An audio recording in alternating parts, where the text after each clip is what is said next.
আমি এসে উপস্থিত হয়েছি মণিপাল হসপিটাল মুকুন্দপুরে এবং আমরা আমাদের মধ্যে পেয়েছি ইন্টারভেনশনাল কার্ডিওলজিস্ট ডক্টর পারিজাত দেবকে। নমস্কার ম্যাডাম, ইমেজ বেঙ্গল হেলথ কেয়ারে স্বাগত। প্রথমেই নমস্কার।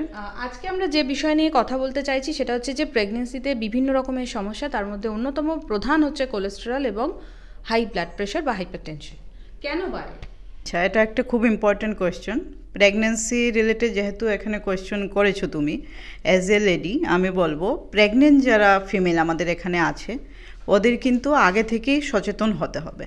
প্রেগনেন্সিতে কি কি প্রবলেম হতে পারে সেটা যদি আমরা সবাই জানি বুঝি তবে কিন্তু সেই প্রবলেমগুলোকে আমরা আগে থেকেই নিরাময় করতে পারি। হাইপারটেনশন বা প্রেশার বেড়ে যাওয়া, তো হাইপারটেনশন আমরা কখন বলবো?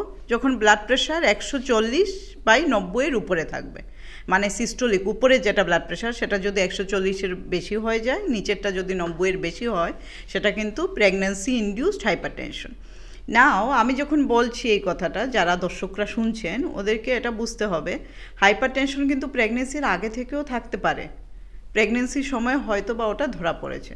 আর আরেকটা ম্যাটার হলো অনেকের প্রেগনেন্সি ইনডিউসড হাইপারটেনশন হয়, এটাকে পিআইএইচ বলা হয়। মানে আগে যার একদম প্রেশারের কোনো প্রবলেমই ছিল না, প্রেগনেন্ট হওয়ার পর দেখলো হঠাৎ করে প্রেশার বেড়ে গেছে। এখন এই দুটো প্রবলেমেরই কিন্তু অনেক ক্ষেত্রে অনেক কিছু এর থেকে এফেক্ট হয়, ইল এফেক্ট হয়, বাজে কিছু হতে পারে। একটা তো মাদারের উপর হয়ই, মাদারের ব্লাড প্রেশার বেড়ে গেলে তার থেকে কিডনির প্রবলেম হওয়া বা ব্লাডের অন্যরকম প্রবলেম হওয়া, এই ধরনের সমস্যা হয়। তার সাথে যে বাচ্চা, প্রেগনেন্ট লেডিদের যে বাচ্চাটা ভেতরে বড় হচ্ছে, যদি প্রেশার বেড়ে থাকে বাচ্চার কিন্তু গ্রোথ ঠিক হয় না। ওকে, তো এটা একটা খুব বড় প্রবলেম। আরেকটা যেটা প্রেগনেন্ট লেডিরা ফেস করে, বা এজ এ কার্ডিওলজিস্ট আমার কাছে অনেক প্রেগনেন্ট লেডি আসে যাদের প্রেশার বেড়ে থাকে, রেফার্ড হয়ে আসে গাইনোকোলজিস্ট থেকে। ওদের মেইন প্রবলেম হলো প্রেগনেন্সিতে আমরা তো সব মেডিসিন দিতে পারি না। প্রেগনেন্সিতে আমরা শুধু 1-2টো মেডিসিনই দিতে পারি, কারণ যে বাচ্চাটা ভেতরে রয়েছে ওর কথাও তো ভাবতে হবে। যদি সব মেডিসিন দিয়ে দেওয়া হয় তাতে কিন্তু টেরাটোজেনিক ইফেক্ট হয়।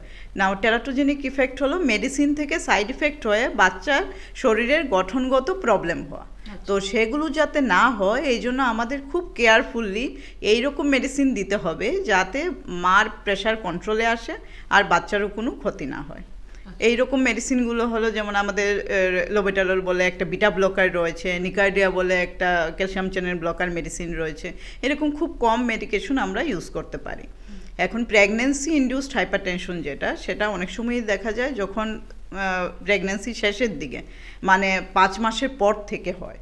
তাতে ডিউরিং ডেলিভারি অনেক সময়ই মার এতই প্রেশার বেড়ে যায় যে তার থেকে মার অনেক সময় কনভালশন হতে পারে। তো সেটা কিন্তু লাইফ থ্রেটেনিং, মানে ওর থেকে মার ডেথ হওয়া, বাচ্চার ডেথ হওয়া দুটোই পসিবল। তো এটা একটা মারাত্মক প্রবলেম, আমাদের কিন্তু আগে থেকে এই জন্য লক্ষ্য রাখতে হবে। তো যারা প্রেগনেন্ট হবার চেষ্টা করছে ওদেরকে আমি বলবো আগে অবশ্যই একবার ব্লাড প্রেশারটা চেক করে নেবেন, যাতে প্রেশার কন্ট্রোলে আছে আগে থেকে বোঝা যায়। যদি বেশি থাকে আগেই যাতে মেডিসিন নিয়ে সেটাকে কন্ট্রোলে রাখা যায়। আর প্রেগনেন্ট লেডিদের আমি বলবো খাবারটা কিন্তু খুব লক্ষ্য করে খেতে হবে। কেন প্রেশার বেড়ে যাচ্ছে আজকাল এত প্রেগনেন্সিতে? আগে আমরা দেখেছি আমাদের পুরনো যুগের ওরা অনেক বাচ্চা হতো, কখনোই তো এত হাইপারটেনশন বা সুগার বেড়ে যাওয়া এই ধরনের প্রবলেম কিন্তু আমরা শুনিনি। কিন্তু এখন দেখা যাচ্ছে এগুলো খুব বেশি। তার কারণ কিন্তু অনেকটাই ডায়েট রিলেটেড।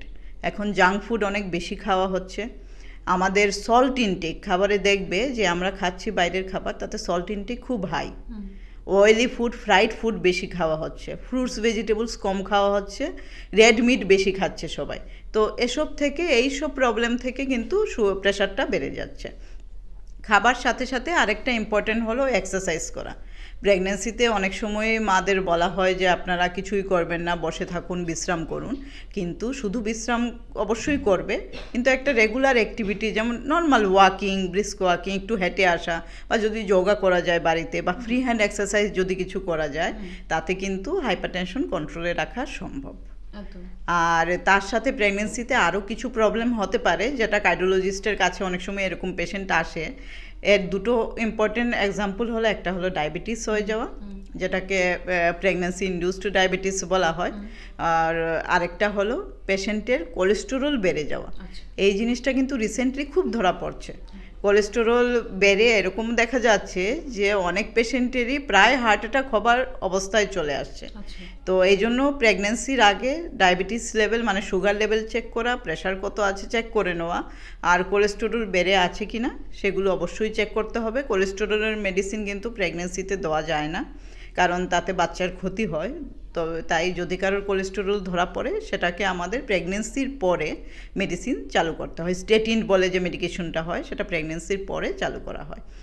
তো আমাদের বেসিক্যালি যে মেইন প্রবলেম প্রেগনেন্সিতে যাদের হাইপারটেনশন হচ্ছে বা জেস্টেশনাল ডায়াবেটিস হচ্ছে বা কোলেস্টেরল বেড়ে ডিসলিপিডিমিয়া হচ্ছে, সেম প্রবলেমগুলো কিন্তু প্রেগনেন্সির পরেও বেশিরভাগ ক্ষেত্রে কন্টিনিউ থাকে। মানে যে সব মাদের এইসব প্রবলেমগুলো হয়েছে প্রেগনেন্সিতে, ফিউচারেও ওদের কিন্তু সেম প্রবলেম হবার চান্স থাকে।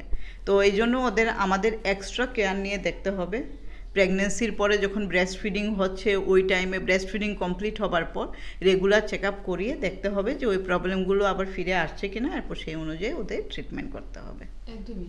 তো ম্যাডাম একটা প্রশ্ন আমি আপনার কাছে রাখবো, সেটা হচ্ছে যে হাইপার টেনশন, কোলেস্টেরল বা ডায়াবেটিস বা যে সমস্যার কথাগুলো আপনি বললেন, এগুলো যদি ক্রমাগত বাড়তে থাকে তাহলে সব থেকে ওয়ার্স্ট যেটা হতে পারে সেটা কি হার্ট অ্যাটাক বা কার্ডিয়াক অ্যারেস্ট? হ্যাঁ, সবচেয়ে ওয়ার্স্ট আমি এটাই বলবো, কার্ডিয়াক অ্যারেস্ট বা কার্ডিয়াক অ্যারেস্ট আর হার্ট অ্যাটাক দুটো একটু আলাদা। হার্ট অ্যাটাক থেকে কার্ডিয়াক অ্যারেস্ট হতে পারে, কিন্তু পোস্ট করোনা পিরিয়ডে আমরা দেখছি কোভিড 2020-তে হয়েছিল, তারপর থেকে কিন্তু হার্ট অ্যাটাক খুব বেড়ে গেছে, অলমোস্ট 50% বেড়ে গেছে। আর আগে আমরা যেটা দেখতাম হার্ট অ্যাটাক হতো, এতদিন ধরে যখন আমি কার্ডিওলজি প্র্যাকটিস করছি, আমাদের কাছে পেশেন্ট যারা আসতো ওরা ছিল 60 ইয়ার্স অ্যান্ড অ্যাবাভ, মানে 60 বছরের উপরের লোক। কিন্তু করোনার পর দেখা যাচ্ছে ইয়াং জেনারেশন যারা 50 বছরের নিচে, ওরা বেশি হার্ট অ্যাটাক নিয়ে আসছে। তো তাতে করোনা ভাইরাসের একটা প্রভাব তো আছেই, কারণে আমাদের কিন্তু দেখা যাচ্ছে এখন ইয়াং জেনারেশনে হার্ট অ্যাটাক খুব বেশি। আর ইয়াং জেনারেশনের হার্ট অ্যাটাক হলে, ধরো একটা খুব ইয়াং পারসন যে ওয়ার্কে মানে কাজ করছে, সে বাইরে যাচ্ছে, তার যদি হার্ট অ্যাটাক হয় তবে কিন্তু এটা পুরো সোসাইটির লস, কারণ অনেকটা ইকোনমিক বার্ডেন এসে পড়ছে। তো হার্ট অ্যাটাকের যে রিস্কগুলো, এর মধ্যে হাইপারটেনশন, কোলেস্টেরল, ডায়াবেটিস, এই তিনটে কিন্তু অন্যতম কারণ।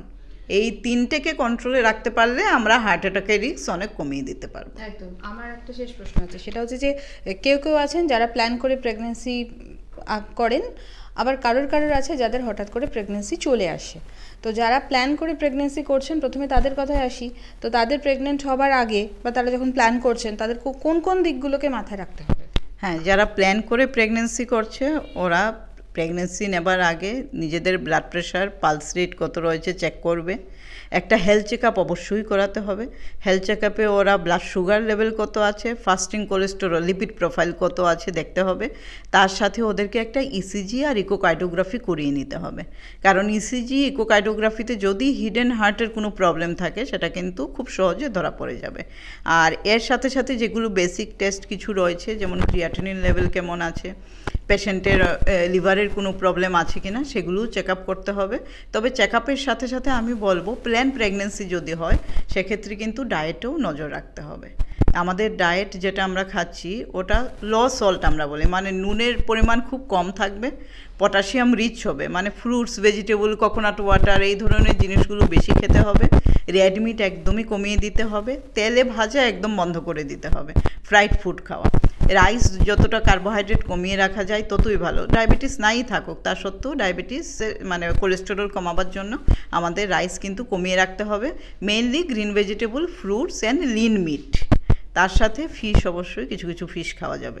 এটাকে আমরা মেডিটেরিয়ান ডায়েট বলি। এই ধরনের ডায়েটে যদি আমরা যাই তবে কিন্তু সেক্ষেত্রে এই যে ফিউচারে প্রেগনেন্সিতে যে প্রবলেমগুলো হয় সেগুলো অনেকটাই অ্যাভয়েড করা যাবে। দর্শক বন্ধুরা, আপনাদের অনেকেরই প্রশ্ন থাকতে পারে যে প্রেগনেন্সিতে high blood pressure, high cholesterol বা ডায়াবেটিক এগুলো বেড়ে যাচ্ছে, এগুলোকে কন্ট্রোল করা যাচ্ছে না। তো আশা করি ম্যাম যেভাবে বুঝিয়ে বললেন, আমরা যদি সেইভাবে চলি তাহলে আশা করি এই সমস্যাগুলো থেকে আমরা অবশ্যই ওভারকাম করতে পারবো। ম্যামকে অনেক ধন্যবাদ আমাদের এই অনুষ্ঠানে সময় দেওয়ার জন্য।